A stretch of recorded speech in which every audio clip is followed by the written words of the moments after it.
안녕하십니까. CJB 8시 AI 뉴스 시작합니다. 불과 수년 전까지만 해도 게임 산업의 불모지였던 충북이 글로벌 기업에 주목받는 개발 시장으로 급부상하고 있습니다. 실력을 갖춘 게임 스타트업에 대한 지속적인 투자가 결실을 거둔 것으로 보입니다. 장원석 기자입니다. 글로벌 게임 전시회로 성장한 플레이 엑스포에 충북의 인디 스타트업 5개사가 출사표를 던졌습니다. 저비용, 소규모 개발자들이 만드는 인디게임 각축장에서 60여 건이 넘는 협력 상담을 기록하며 글로벌 진출 가능성도 높였습니다. 올해 12월 출시 예정인 한 인디게임은 액션 장르 2위를 기록하며 다크호스로 주목받았습니다. 충북 인디게임의 급성장에는 충북 글로벌 게임 센터의 지원이 한몫을 했습니다. 여러 가지 게임의 에러를 한 소년이 해결해 나가는 과정을 모티브로 제작한 인디게임입니다. 4대1의 경쟁률을 뚫고 충북 글로벌 게임 센터에 입주한 청년 개발자의 인디게임은 올해 말 출시를 앞두고 수백 건의 사전 예약을 받았습니다. 이제 많은 분들이 플레이를 해주셨습니다. 그래서 지표 같은 것도 좋게 나왔고요. 그래서 많은 유저분들이랑 이제 개발자분들이랑 얘기를 나누면서 제 자신이 성장하는 계기가 됐습니다. 지역 출신 대학생 3명이 공동 창업한 한 게임 스타트업은 국내 모바일 매출 순위 200위권 내의 게임으로 성장하며 30만 다운로드 수를 기록하는 기염을 토했습니다. 충북 글로벌 게임 센터가 최고 1억 원에 가까운 개발 비용과 사무실 무상 임대 등 전폭적인 지원을 한 결과입니다. 좀 큰 기업들의 방치형 게임들과도 경쟁을 해야 되는 상황이어서 아무래도 다른 게임들만큼 컨텐츠를 계속 업데이트하고 운영해 나가기가 쉽지 않은 점이 좀 가장 힘든 것 같습니다. 수년 전까지 게임 업체를 찾아볼 수 없었던 충북은 지난 4년 사이 기업 수는 61.1%, 종사자 수는 114.3%나 늘었습니다. 같은 기간 충북 게임 기업 매출액은 2배로 성장했습니다. 게임 산업의 황무지였다고 해도 저희는 7년 차에 접어들면서 벌써 22개 공간에 21개사가 입주하면서 입주율이 100%를 유지하고 있거든요. 게임 산업의 불모지였던 충북은 이제 자치단체와 청년 개발자들의 노력으로 세계 시장의 문을 두드리고 있습니다. CJB 장원석입니다. 제천에서 과수화상병이 추가로 발생했습니다. 충청북도는 어제 제천시 수산면 과수농가에서 과수화상병이 확인돼 과수원을 폐원하고 과수 매몰 작업을 진행 중이라고 밝혔습니다. 올해 충북에서는 충주와 제천, 음성 등 5개 시군 농가 54곳에서 발생해 24.08헥타르가 피해를 입었습니다. 충북도의회가 반려동물 문화 조성을 위한 조례 제정을 추진합니다. 도의회는 충북도 반려동물 보호 및 문화 조성에 관한 조례안을 입법 예고하고 오는 10일까지 의견 수렴을 한다고 밝혔습니다. 이번 조례가 제정될 경우 도지사는 5년 단위로 반려동물 문화 조성에 관한 계획을 수립해 실행에 옮겨야 하며 필요한 경우 반려동물이나 유기동물에 대한 실태조사를 시행할 수 있습니다. 이 조례는 오는 10일부터 열리는 도의회 정례회에서 심의, 의결 절차를 거칠 예정입니다.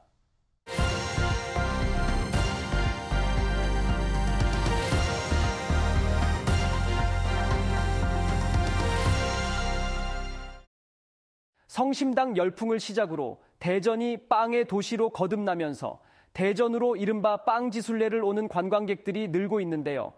반면 주변 상권은 침체된 경우가 많은데 대전을 찾는 관광객들이 원도심 상권 활성화로 이어질 수 있도록 다양한 마케팅 전략들이 쏟아져 눈길을 끌고 있습니다.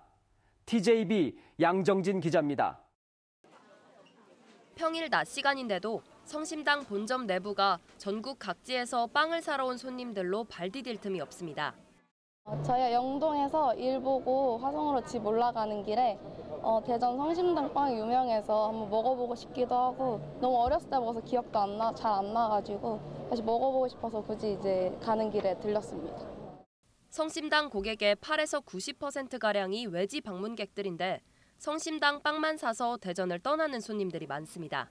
늘 북적이는 성심당과 달리 침체된 주변 상권을 살리기 위해 상인회가 발벗고 나섰습니다.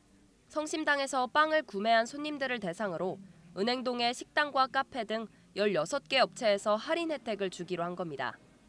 관광객 필수 코스로 자리 잡은 이 성심당 본점을 방문한 뒤 당일 구매 영수증을 지참하면 인근 상생 매장에서 10에서 20%가량 할인받을 수 있습니다. 요점은 성심당과 우리 은행동 상점가가 윈윈하는 건데 7월부터는 역으로 저희 업소에서 스탬프를 찍어오면 성심당 굿즈 같은 상품을 제공하기로. 대전 동구는 대전에 빵집 투어를 하러 오는 관광객들을 위해 원도심 빵집 정보를 담은 지도를 만들었습니다. 골목 구석구석 숨은 원도심 빵 맛집 58곳을 지도에 그려내고 관광 명소도 함께 소개해 좋은 반응을 얻고 있습니다. 다른 분들도 카페나 이제 빵집을 둘러보시면서 아, 이런 카페가 있었구나, 이런 빵집이 있었구나 하면서 특색 있는 카페나 빵집들을 대전 곳곳을 좀 더 둘러보실 수 있게 되실 것 같아서 좀 더 기대가 되고. 대전을 찾는 빵지 순례객들이 많아지고 있는 가운데 빵을 매개로 한 원도심 상권 살리기 노력들이 결실을 맺을 수 있을지 주목됩니다. TJB 양정진입니다.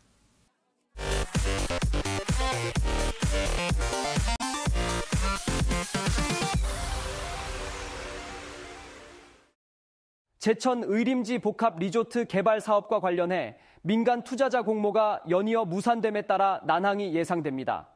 제천시는 지난 3일까지 의림지 리조트 개발 민간 투자를 공모했지만 단 한 곳도 응모하지 않아 수의 계약 방식으로 변경한다고 밝혔습니다. 민간 투자 재공모는 우선 협상 대상자였던 삼부토건 컨소시엄이 지난해 말 사업을 포기한 데 따른 것으로 지금까지 6차례 공모를 진행했습니다. 제천시 의림지 리조트 개발 구상은 의림지 인근 청소년 수련원 부지 6만 3천여 제곱미터에 200객실 규모의 호텔과 콘도 등을 건립하는 사업입니다. 충청북도교육청이 오는 17일부터 제2회 초중고졸 검정고시원서를 접수합니다. 응시 희망자는 도나각 시군 교육청에서 원서를 받아 작성한 뒤 제출하거나 온라인 나이스 검정고시 서비스 누리집에 21일까지 신청하면 됩니다. 시험은 오는 8월 8일 치러지고 시험 장소는 다음 달 26일 충북교육청 누리집에서 확인할 수 있습니다. 2024 동부창고 페스타 예술여행이 성황리에 마무리됐습니다. 통합 청주시 출범 10주년을 기념한 이번 페스티벌에는 별빛 골목 장터, 별빛 예술 공연 등이 마련된 가운데 2만 1천여 명의 시민들이 다녀간 것으로 집계됐습니다. 특히 이번 행사는 60여 곳의 후원자와 문화예술계를 연결하는 청주 문화나눔 기부 캠페인도 함께 열려 행사의 의미를 더했습니다. 청주지법 형사 1단독은 한밤중 도로에 엎드려 있던 행인을 치어 숨지게 한 40대 운전자 A씨에게 무죄를 선고했습니다. A씨는 지난해 2월 청주시 남이면 편도 2차로에서 차를 모는 도중 도로에 엎드려 있던 B씨를 들이받아 숨지게 한 혐의로 재판에 넘겨졌습니다. 재판부는 피고인의 과실로 B씨가 숨졌다고 보기 어렵고 예견하기 어려운 일에 대해 운전자의 주의 의무가 있다고 볼 수 없다며 양형 이유를 설명했습니다. 끝으로 날씨입니다. 오늘 충북과 세종은 흐린 가운데 진천 충주 29도, 청주 단양 30도 등 30도 안팎의 기온을 보이며 무더운 날씨를 보였습니다. 내일은 대체로 맑겠고 오늘과 비슷한 기온을 보이며 더위가 기승을 부리겠습니다. 내일 아침 기온은 15도에서 19도, 낮 최고 기온은 제천 29도, 청주 충주 31도 등 29도에서 32도의 분포가 예상됩니다. 이상으로 CJB AI 8시 뉴스를 마칩니다. 고맙습니다.